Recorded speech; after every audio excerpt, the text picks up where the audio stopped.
dit ah, faut faire et comment il faut procéder dans la cage. Je pense qu'il s'est déjà fait éteindre par Ilia Topuria. Ouais. C'était le premier cours. Si tu veux être combattant. Lui combat en 61 kg, Topuria combat en 66. Donc. Bah ça, je peux dire que ceux qui avaient la vidéo, ils ont dû recevoir des pressions pour pas le sortir. On veut pas connaître ils voulaient pas que les noms soient connus. Et l'entrée de Dario Monreal, on est en train de faire 2-3 checks avec nos amis de la Fédé. Est-ce que c'est sur le short?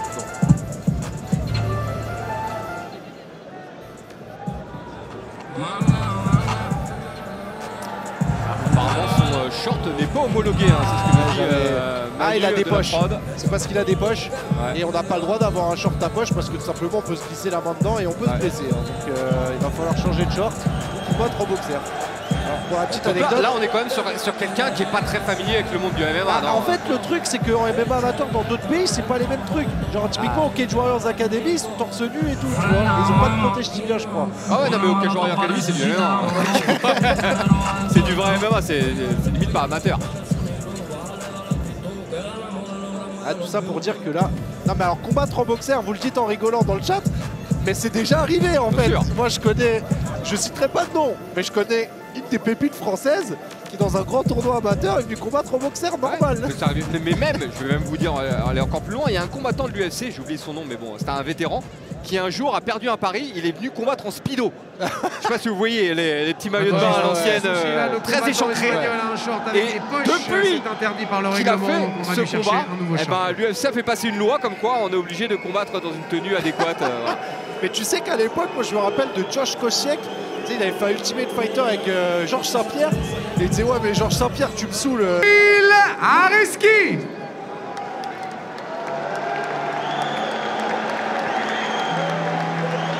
Voilà. Il a une fanbase. Hein. Bah, c'est un champion du monde amateur, Souil Areski. On va le laisser rentrer tranquille. On en reparlera dès qu'il se rapproche de la cage. J'ai envie de savoir aussi.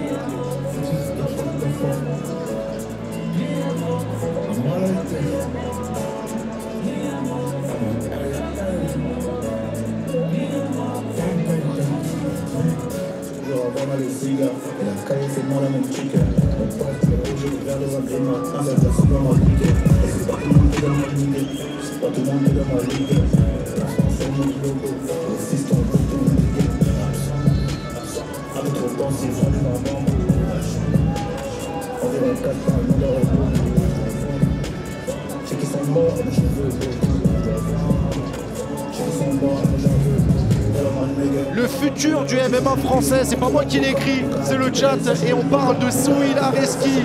On rappelle qu'il a été champion du monde amateur, c'est la première fois qu'il combat à l'AEF.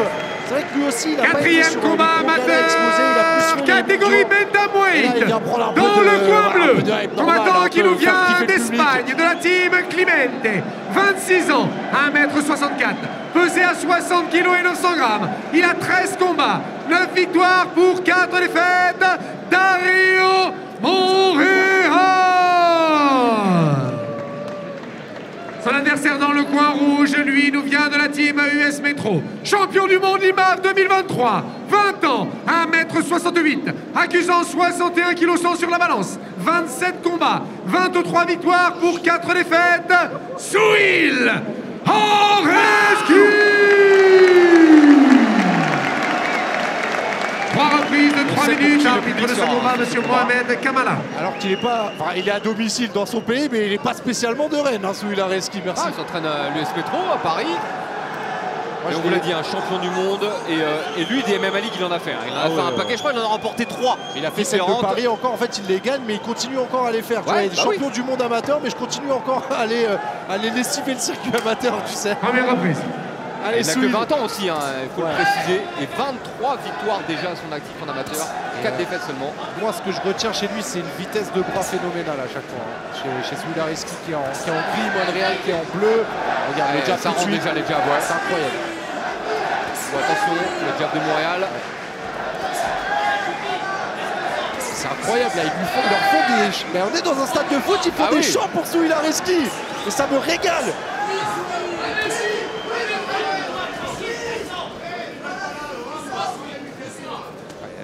Vraiment, on a l'impression que pour l'instant il prendra rien, même s'il y a eu un premier avertissement sur un crochet qu'on aurait pu toucher avec le bras avant de Monreal. Pour l'instant Souil Areski est en parfaite maîtrise.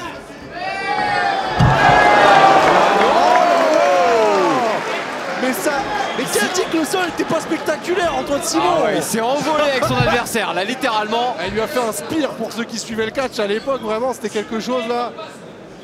Bon, par contre, son adversaire s'est relevé très très vite. Ouais. Mais en tout cas, c'est scoré hein, pour Souil. Et là où c'est intéressant ce genre d'année, c'est que c'est une année qui fait un peu de dégâts. Donc les juges vont la comptabiliser. Bien soulevé, bien envoyé contre la cage. Attention, Monreal n'a pas aimé, il a envie de répondre. Il a un petit peu de marche à main et c'est marrant, tu vois, on parlait de Topuria, il a ce côté très droit sur les jambes aussi. Alors je sais pas s'il l'a pris à hier, mais ça ressemble. J'imagine qu'il va être forcément inspiré hein, quand on a un champion de l'UFC dans sa salle. Ensuite, il a du bon monde aussi dans sa salle, il a Morgan Charrière, il a Taylor Lapillus. C'est vrai que pour lui c'est pareil, et puis l'autre fois je suis passé au Venom Training Camp pour la soirée UFC 5 qui était là avec la sourdine aussi. Donc c'est plutôt luxueux aussi du côté de Souil Areski. Attention à cette phase de lutte de Monreal qui pour l'instant est bien défendue par le français. C'est un des rares affrontements, là c'est France contre un autre pays, France-Espagne pour le coup. Et je pense que c'est le genre de rivalité dans lequel on devrait faire pas mal de combats. Les rivalités France-Espagne, ça se sépare de vous. Et Souil Areski qui va répondre sur la cage. On va retourner le crochet. On a l'impression qu'il est dans une autre galaxie. Très sautillant. J'allais dire super aérien. Ouais, par contre, attention à être trop aérien, au final, vous ne frappez pas si fort parce que je rappelle que vous frappez fort, il faut être bien ancré dans le sol. Il faut savoir switcher, mais il faut exploser vers l'avant. Carrément, il le trash par les gestes, attention. Il demande au public de l'encourager. Oh là là, il va repliquer à chaque fois, on dirait qu'il a la solution partout. Il arrive à envoyer les fléchettes. Et regarde, il lui dit, mais tu ne touches pas en fait. Attention à ne pas tomber hein, quand même dans les trous. Là, vraiment, il est fluide comme l'air, c'est impressionnant là. Et puis il a scoré assez hein, sur le premier round.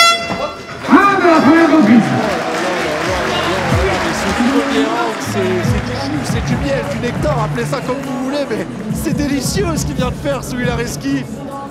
Oh là là, et là le chat depuis tout à l'heure, ouais, non, il n'y a pas photo là, vraiment. Très très propre, hein, regardez ce takedown. C'est là là, magnifique. Il s'est envolé avec lui. Et comme un symbole, le soleil revient au Roison Park. J'ai envie de dire, et voilà, le soleil attendait Souil Areski peut-être, je sais pas. Oh là là, là il nous fait un combat de champion. Vraiment, c'est. Regarde, dans le chat, ils le veulent à l'UFC dès maintenant. Attention à pas lui. Ouais, on va pas le brûler, Souil Areski, c'est un diamant, il a 20 ans. Maintenant je dis ça, mais Charles Oliveira est arrivé à l'UFC à 20 ans. Ouais, mais la première partie de sa carrière, c'est pas la meilleure, non? Gauche soigneur hors de la cage.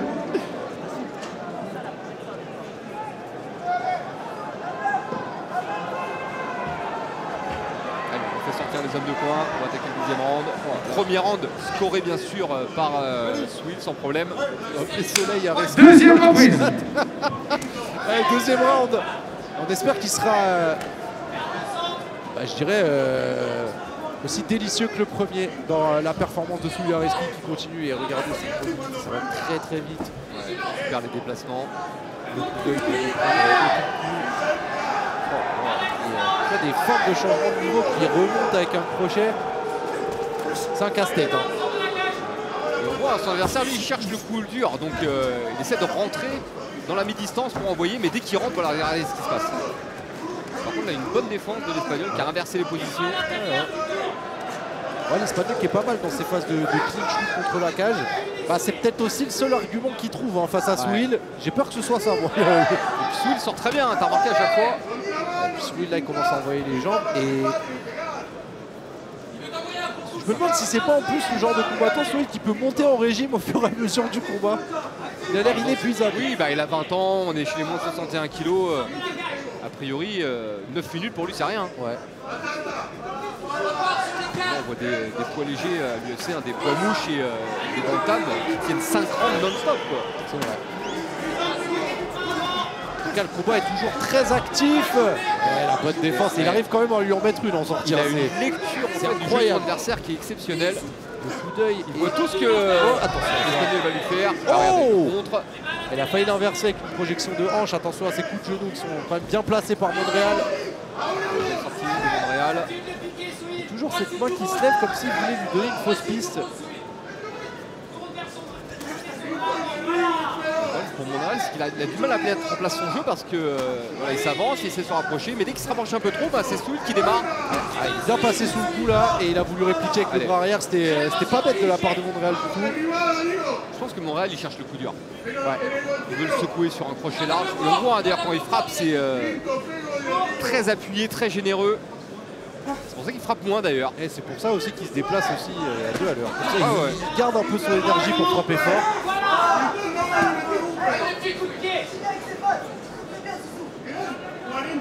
On va ajuster sur ce côté Shiba. Quand vous êtes dans la tête de Souil Areski, vous avez le temps de faire beaucoup plus de choses que les gens dans le dos. Ouais, bon middle. Il n'arrive pas à cadrer. Il n'arrive pas à lui mettre la main dessus en fait, Montréal. C'est un courant d'air aussi, le combattant en face, c'est compliqué.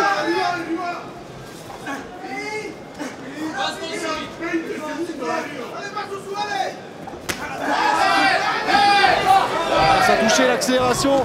Oh, il l'a boxé en trottinant. Derrière la phase de sol, attention, attention à ne pas se faire prendre dans l'étranglement là pour Souil Areski. Dans les dernières secondes, non, il a bien tourné. Oh là là. Oh, et derrière, il arrive quand même. Ça c'est possible. Il va prendre un coup de genou, mon pote. Incroyable. Et là, ce qui est intéressant sur ce combat, c'est que c'est un combat stratégique, je trouve, de la part de Souil. C'est-à-dire qu'il utilise toutes les armes qui sont mises à sa disposition. Il score de tous les côtés. Et son adversaire ne trouve pas de solution, lui, pour arriver à lui mettre la main dessus. Au final, il vient de perdre 2 rounds coup sur coup, hein, notre ami Montréal. Oh là là, et Souil Areski, qui sera le dernier combat qu'on pourra proposer gratuitement sur Twitch, de ce qui m'a été communiqué. Donc profitez-en de cette pépite, de ce diamant. Là, c'est votre héros sur Twitch. Il y aura d'autres héros à suivre sur RMC Sport 2 avec Antoine et avec Taylor qui va le rejoindre d'ici quelques minutes. Pour ça, il faut s'abonner. Point d'exclamation, abo dans le chat pour avoir le lien d'abonnement. Et n'hésitez pas à vous abonner. Je vous rappelle, ça coûte moins cher qu'une commande. Cole Seigneur, faites à manger ce soir. Faites des pâtes.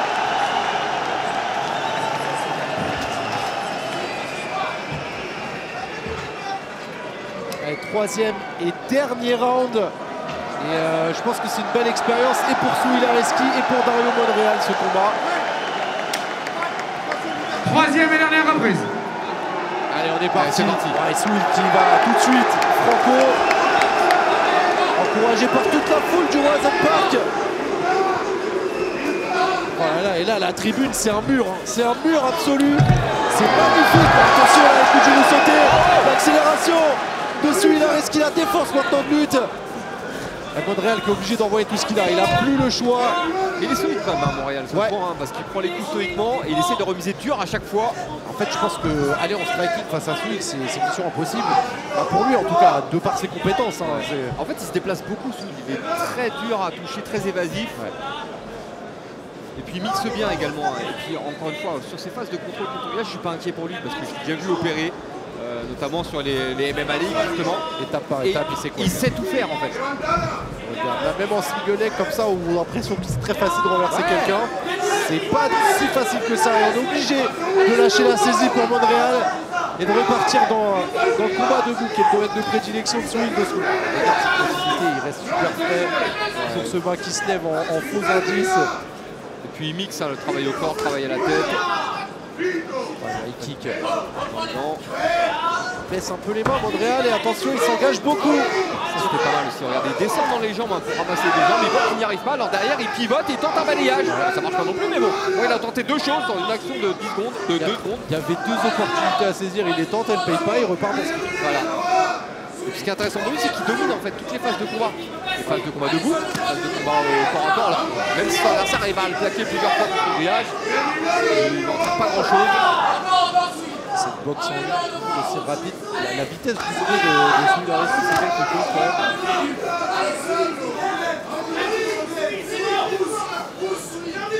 Et Monreal, mais qui s'engage pas autant que ça alors qu'il est mené de 1-0 et je pense qu'il le sait. Hein.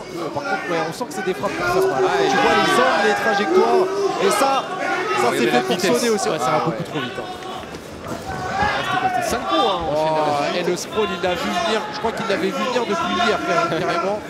Allez, regarde, il sait exactement quoi faire. Regardez comment il se désaxe. Attention, Monréal, ouais, il a joué les mains. Et il va essayer de renverser tout de suite.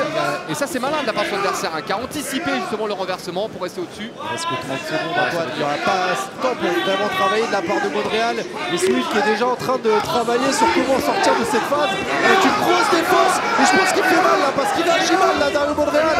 Attention à ça.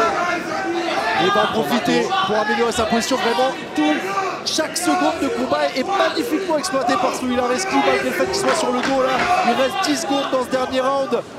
Et il est en train de se relever. Il va tenter de prendre le dos, l'Espagnol. Attention. Il n'y est pas encore. Même en sac à dos, accroché. Il n'emmènera pas. C'est terminé. Il va gagner par décision unanime. Oh là là là là là là. Mais la masterclass de Souil Areski. Il continue à trottiner. Il est même pas fatigué. Et on vous l'a dit, hein, lui, il va exploser prochainement sur le circuit pro, c'est obligatoire. Il sait tout faire, vous l'avez vu, hein, il sait vraiment tout faire. Ce qui est intéressant, c'est qu'en pro, il pourrait combattre en 57 kilos. Ouais. Donc dans une catégorie dans laquelle on n'a pas encore de français à l'UFC, par exemple. Moi, je veux peut-être que je vais trop loin, mais... Ah non, t'as raison. En tout cas, c'est un adversaire qui n'a pas démérité, alors qui avait peut-être pas les armes dans un combat face à Souil Areski. Je pense qu'il faut d'autres armes. Il n'y avait pas autant de ressources techniques, on est voilà. d'accord. Il tentait des choses en tout cas, voilà. Il n'a pas été ridicule loin de là. Et on voit aux deux sourires que je pense que les deux ont apprécié l'expérience. Il faut les applaudir franchement pour la prestation. Puis c'est cool aussi, et c'est une des particularités de l'AEF de ramener ses combattants étrangers. On l'avait vu avec Samba Sima qui avait affronté un lutteur japonais. Là voilà, on découvre un combattant espagnol. C'est bien aussi ça, je trouve, de mixer un peu. De ne pas avoir que des combats franco-français, parce que parfois forcément ça arrache un petit peu les cœurs de certains. Oh là là, et cette tribune, vraiment, on vous montrera la réalisation, mais la tribune, c'est un délire. Hein. Moi, ça va partir en selfie quand je vais laisser la place à Taylor, je vous le dis tout de suite. Hein. Ah. Et bah.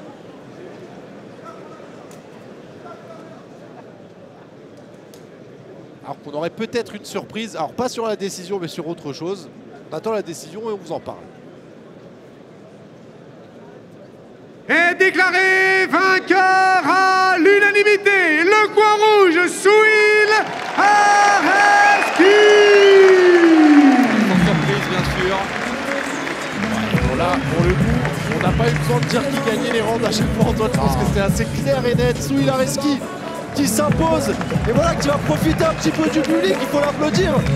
C'est important parce qu'on le rappelle, lui il a plus fait les circuits officiels qui sont un peu moins mis en lumière, les MMA League, les IMAF, etc. qui étaient un peu méconnus. Et là voilà, c'est la première fois qu'il vient s'exposer à beaucoup de spectateurs. Et voilà, c'est ça.